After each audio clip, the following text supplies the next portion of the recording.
नमस्कार। आज हम यहाँ पर एनसीईआरटी का क्लास 7 का इतिहास का चैप्टर 4 मुग़ल 16वीं से 17वीं शताब्दी के इम्पॉर्टेंट पॉइंट या कहें तथ्य यहाँ पर देखेंगे। तो यहाँ पर ये बताया गया है कि जो 16वीं शताब्दी से पहले यहाँ पर जो बाहर से मुग़ल आए थे या कोई भी लोग आए थे आक्रमण करने, तो वो छोटी अवधियों के लिए ही आए थे। लेकिन 16वीं शताब्दी के उत्तरार्ध के बाद उन्होंने दिल्ली और आगरा में अपने राज्य का विस्तार किया और काफ़ी समय तक यहाँ पर शासन किया।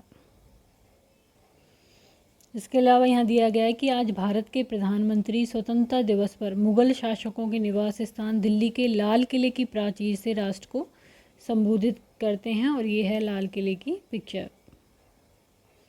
अब हम पढ़ेंगे मुग़ल कौन थे। तो मुग़ल जो थे वो दो महान शासकों के वंशज थे। माता की ओर से यदि देखें तो वो मंगोल शासक चंगेज खां, जो कि चीन और मध्य एशिया के कुछ भागों पर राज करता था, उसके उत्तराधिकारी थे। जबकि पिता की ओर से देखें तो वो ईरान, इराक और वर्तमान तुर्की के शासक तैमूर जो है उसके वंशज थे। लेकिन वो मंगोल या मुग़ल कहलाना पसंद नहीं करते थे, क्योंकि चंगेज़ खां से जुड़ी हुई जो यादें थी वो कैसी थी कि व्यक्तियों के नरसंहार से। जबकि तैमूर जो था उसको वो महान मानते थे, क्योंकि उसने 1398 में दिल्ली पर कब्जा कर लिया था। मुग़ल सैन्य अभियान में प्रथम मुग़ल शासक जो थे वो बाबर थे। 1526 से ये आया था। 1526 से 1530 में बाबर ने यहाँ पर 1494 में परघाना राज्य का उत्तराधिकार प्राप्त किया था और उसकी उम्र उस वक्त केवल 12 वर्ष की थी। 1504 में उसने काबुल पर कब्जा किया और 1526 में उसके दिल्ली के सुल्तान इब्राहिम लोदी को पानीपत में हराया था। उत्तराधिकारी की यहाँ पर जो नियम थे तो उसमें ज्येष्ठ पुत्र अपने पिता के राज्य का उत्तराधिकारी होता था।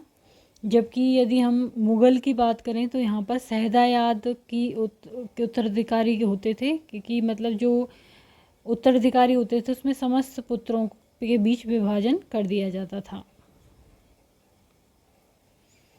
मुग़लों ने अन्य शासकों के साथ संबंध करे, जैसे कि राजपूतों के साथ। जहांगीर की जो माँ थी कक्षबा की राजकुमारी थी और वह अंबर वर्तमान में जयपुर के राजपूत शासक की पुत्री थी। शाहजहां की माँ भी राठौड़ राजकुमारी थी और मारवाड़ जोधपुर के शासक की पुत्री थी।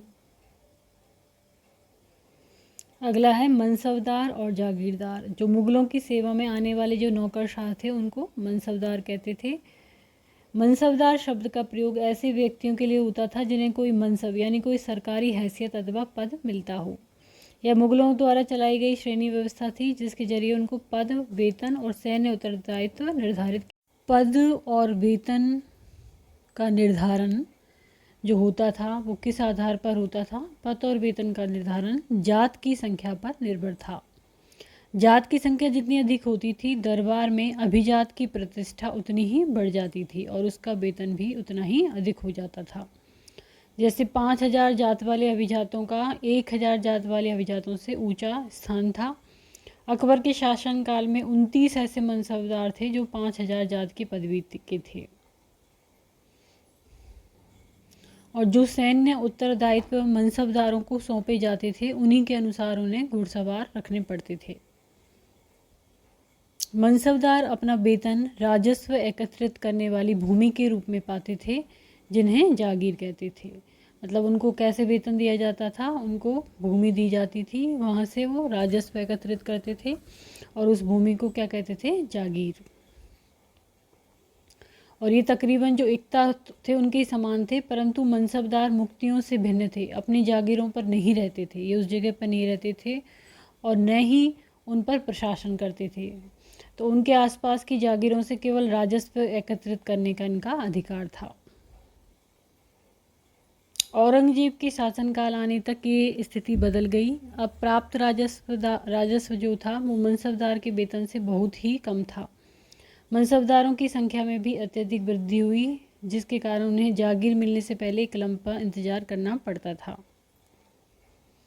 अब जो मुग़लों की आमदनी का प्रमुख साधन क्या था? किसानों की उपज से मिलने वाला राजस्व था और जो अधिकतर के स्थानों पर जो किसान थे वो ग्रामीण कुलीनों यानी कि मुखिया या स्थानीय सरदारों के माध्यम से राजस्व देते थे। अकबर के राजस्व मंत्री थे टोडरमल। इन्होंने 10 साल 1517 से 1580 की कालावधि के लिए कृषि की पैदावार, कीमतों, कृषि भूमि का सावधानीपूर्वक सर्वेक्षण किया। प्रत्येक जो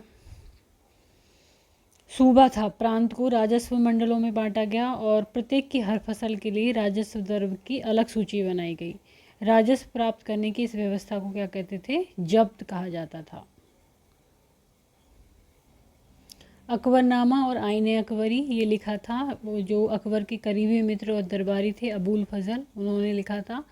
उन्होंने उस शासनकाल का इतिहास लिखा है। यहाँ पर ये 3 जिल्दों में है। इसका शीर्षक अकबरनामा है और पहली जिल्द में अकबर के पूर्वजों का बयान है, दूसरी अकबर के शासनकाल की घटनाओं का विवरण है और तीसरी जिल्द है आईने अकबरी। तो जो आईने अकबरी है उसमें क्या मिलता है? उसके अकबर के प्रशासन, घराने, सेना, राजस्व और साम्राज्य के भूगोल का ब्यौरा मिलता है। जहांगीर के दरबार पर नूरजहां का प्रभाव रहा। मेहरुनिसा ने 1611 में जहांगीर से विवाह किया और उसे नूरजहां का खिताब मिला। नूरजहां हमेशा जहांगीर के प्रति अत्यधिक वफादार रही और उसको समय समय पर सहयोग देती रही। सुलह कुल क्या था? अकबर की सुलह कुल की नीति थी का उनके पुत्र जहांगीर ने इस प्रकार वर्णन किया है।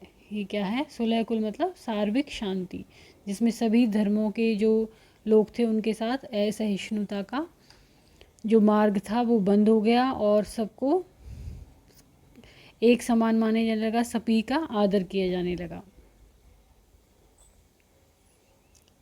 17वीं शताब्दी में और उसके पश्चात मुगल साम्राज्य, इसमें सामाजिक असमानताएं थी। शाहजहां के शासन काल के 20वें वर्ष के दस्तावेजों से हमें पता चलता है कि ऐसे मनसबदार थे जिनको उच्चतम पद प्राप्त था, वो कुल 8000 में से 445 ही थे। मुगलों के जो कुलीन वर्ग थे उनके हाथों में बहुत धन और संसाधन थे, जिनके कारण 17वीं सदी के अंतिम वर्षों में वे अत्यधिक शक्तिशाली हो गए। जैसे जैसे मुगल सम्राट की सत्ता पतन की ओर बढ़ती गई, वैसे वैसे विभिन्न क्षेत्रों में सम्राट के जो सेवक थे वो स्वयं ही सत्ता के शक्तिशाली केंद्र बनने लगे।